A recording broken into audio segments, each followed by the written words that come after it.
ನಮ್ಮ ಗುರಿ ಮಾನ್ಯ ಮುಖ್ಯಮಂತ್ರಿಗಳು ಮತ್ತು ಉಪಮುಖ್ಯಮಂತ್ರಿಗಳು ನಮ್ಮೆಲ್ಲ ಶಾಸಕರು ಮಂತ್ರಿಗಳೆಲ್ಲರೂ ಬೆಂಗಳೂರಿನಲ್ಲಿರೋರು ಏನಾದರೂ ಇದಕ್ಕೆ ಶಾಶ್ವತ ಪರಿಹಾರ ಮಾಡಬೇಕು ಅಂತ ಹೇಳಿ ಒಂದಷ್ಟು ಯೋಜನೆಗಳನ್ನು ಮಾಡಿದ್ದಾರೆ. ಅದು ಅವ್ರ ಕೈಲಿ ತಡ್ಕೊಳಕ್ ಆಗ್ತಾ ಇಲ್ಲ ಅಷ್ಟೇನೆ, ಇದಕ್ಕೆ ವಿರೋಧ ಮಾಡ್ತಾರೆ.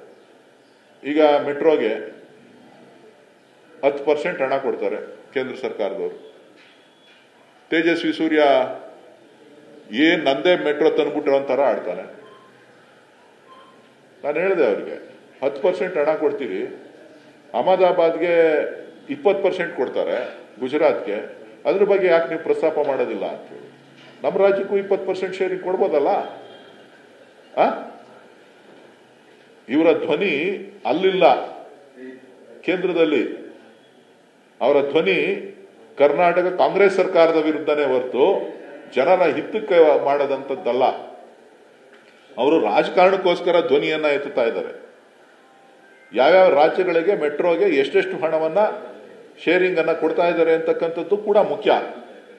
ಇವತ್ತು 2036ಕ್ಕೆ ಒಂದು ವಿಚಾರವನ್ನ ನಾನು ನಿಮ್ಗೆ ಹೇಳಲಿಕ್ಕೆ ಬಯಸ್ತೇನೆ. 2036ಕ್ಕೆ ಒಲಿಂಪಿಕ್ಸ್ ಅನ್ನ ಬಿಡ್ ಮಾಡಬೇಕು ಅಂತ ಹೇಳಿ ಸಿದ್ಧತೆಗಳನ್ನ ಮಾಡ್ತಾ ಇದ್ದಾರೆ. ಯಾವ ರಾಜ್ಯಕ್ಕೆ ಅವಕಾಶಗಳನ್ನ ಕೊಡ್ತಾ ಇದ್ದಾರೆ?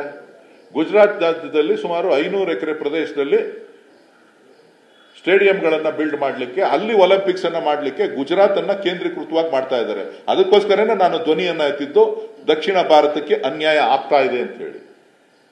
ಅದ್ರ ಬಗ್ಗೆ ನಮ್ಮ ಸ್ನೇಹಿತರು ಲೋಕಸಭಾ ಸದಸ್ಯರು, ಹಾಲಿ ಲೋಕಸಭಾ ಸದಸ್ಯರು ಮಾತಾಡ್ಬೇಕಲ್ಲ. ಅವರು ಬೆಂಗಳೂರು ಬಗ್ಗೆ, ಬೆಂಗಳೂರು ದಕ್ಷಿಣ ಭಾರತಕ್ಕೂ ಕೂಡ ಮಾನ್ಯತೆಯನ್ನ ಇವತ್ತು ಏನು ಒಲಿಂಪಿಕ್ಸ್ ಬರುತ್ತೋ ಬಿಡುತ್ತೋ ಅದು ಬೇರೆ ವಿಚಾರ. ಅದಕ್ಕೆ ಬೇಕಾದಂತ ಸಿದ್ಧತೆಗಳು ಅಲ್ಲಿ ನಡೀತಾ ಇದೆ. ಇಲ್ಲಿ ಅಹಮದಾಬಾದ್ ಅನ್ನ ಕೇಂದ್ರೀಕೃತ ಮಾಡಿಕೊಂಡು ಒಲಿಂಪಿಕ್ಸ್ ಅನ್ನ ಅಲ್ಲಿಗೆ ಮಾಡಬೇಕು ಅಂತೇಳಿ. ದಕ್ಷಿಣ ರಾಜ್ಯಗಳಲ್ಲೂ ಕೂಡ ಬಾಂಬೆ ಇದೆ, ಇದು ನಮ್ಮ ಚೆನ್ನೈ ಇದೆ, ಹೈದರಾಬಾದ್ ಇದೆ, ಬೆಂಗಳೂರು ಇದೆ, ನಮ್ಮ ಕೊಚ್ಚಿನ್ ಇದೆ. ಇಲ್ಲಿಗೂ ಕೂಡ ಅವಕಾಶಗಳನ್ನ ಕೊಡಬೇಕಲ್ಲ ಅವರು, ಸಮಾನತೆ ಇತ್ತು ಅಂತ ಅಂದ್ರೆ. ಅದ್ರ ಬಗ್ಗೆ ತೇಜಸ್ವಿ ಸೂರ್ಯ ಅವರು ಮಾತಾಡ್ಲಿ. ಅವರು ವಿದ್ಯೆ ಕಲ್ತಿದ್ದೀನಿ, ಬುದ್ಧಿವಂತರು ನಾವು ಅಂತ ಹೇಳ್ಬಿಟ್ಟು ಟ್ವೀಟ್ ಮಾಡಿಕೊಂಡು ನಿಮ್ಮನ್ನು ಹೈಜಾಕ್ ಮಾಡಿಕೊಂಡು ಕರ್ನಾಟಕದ ಕನ್ನಡಿಗರಾಗುವಂತ ಅನ್ಯಾಯಗಳನ್ನ ಮರೆಮಾಚ್ತಾ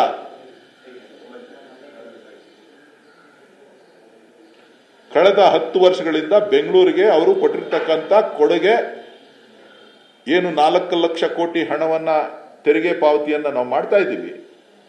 ITBTಯ ಸಂಸ್ಥೆಗಳು ಏನು ತೆರಿಗೆಯನ್ನ ಕಟ್ತಾ ಇದೆ, ಈ ಕೂಗನ್ನ ಏನು ಗುಂಡಿ ಮುಚ್ಚಬೇಕು, ಟ್ರಾಫಿಕ್ ಜಾಮ್ ತೆಗಿಬೇಕು, ಇದಕ್ಕೆಲ್ಲದಕ್ಕೂ ಕೂಡ ವಿಶೇಷವಾದಂತಹ ಯೋಜನೆಯನ್ನ, ಯಾವ ಯೋಜನೆಯನ್ನ ಕೇಂದ್ರ ಸರ್ಕಾರ ರಾಜ್ಯಕ್ಕೆ ಸೂಚನೆ ಕೊಟ್ಟಿದೆ, ಮಂಜೂರಾತಿಯನ್ನ ನಮ್ಮ ಸಂಸತ್ ಸದಸ್ಯರುಗಳು ಮಂತ್ರಿಗಳು ಮಾಡಿದ್ದಾರೆ ಅನ್ನೋದನ್ನ ಹೇಳ್ಬೇಕು.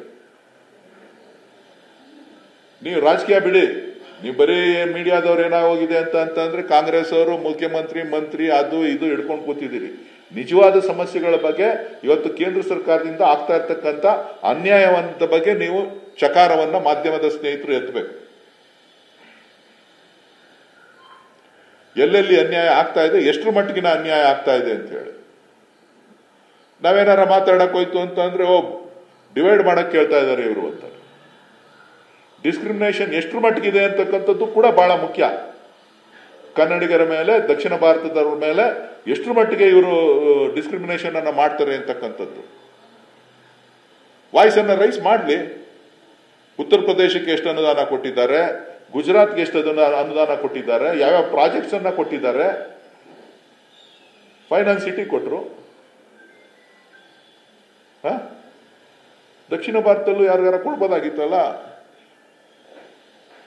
ನೀವು ಯಾಕೆ ಕೇಳಲ್ಲ ಮಾಧ್ಯಮದವರು? ಯಾಕೆ ಆ ಧ್ವನಿಯನ್ನ ತೇಜಸ್ವಿ ಮುಂದೆ ಕೇಳೋದಿಲ್ಲ?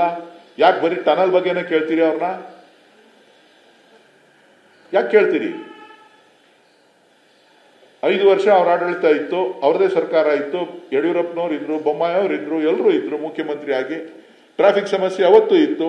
ಯೋಜನೆಗಳನ್ನ ಇಡ್ಲಿ, ಯಾವುದನ್ನ ಟೇಬಲ್ ಮಾಡಿದ್ದಾರೆ ನಿಮ್ ಮುಂದೆ, ಯಾವ ಪ್ರಸ್ತಾಪಗಳನ್ನ ಇಟ್ಟಿದ್ದಾರೆ, ಕೇಂದ್ರ ಸರ್ಕಾರ ಅವ್ರದೇ ಇತ್ತು. ಎಷ್ಟು ಲೈನ್ ಅನ್ನ ಎಕ್ಸ್ಟೆಂಡ್ ಮಾಡಿದ್ರು ಅವರು ಮೆಟ್ರೋಗೆ? ಈಗ ಪ್ರಪೋಸಲ್ ಅನ್ನ ಕೊಡ್ತಾ ಇದ್ದಾರಲ್ಲ, ಅವರು ಏನೋ ನೆಟ್ವರ್ಕು ಹಂಗಿರ್ಬೇಕು ಹಿಂಗಿರ್ಬೇಕು ಅಂತ ಅವ್ರದೇ ಮುಖ್ಯಮಂತ್ರಿಗಳಿಗೆ ಯಾಕೆ ಕೊಡ್ಲಿಲ್ಲ ಇವರು?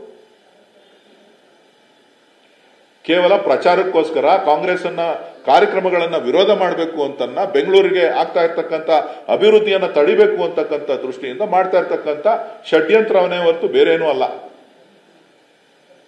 ಇದ್ರ ಬಗ್ಗೆ ಮಾಧ್ಯಮದ ಸ್ನೇಹಿತರು ಗಟ್ಟಿ ಧ್ವನಿಯಲ್ಲಿ ಹೇಳ್ಬೇಕಾಗ್ತದೆ.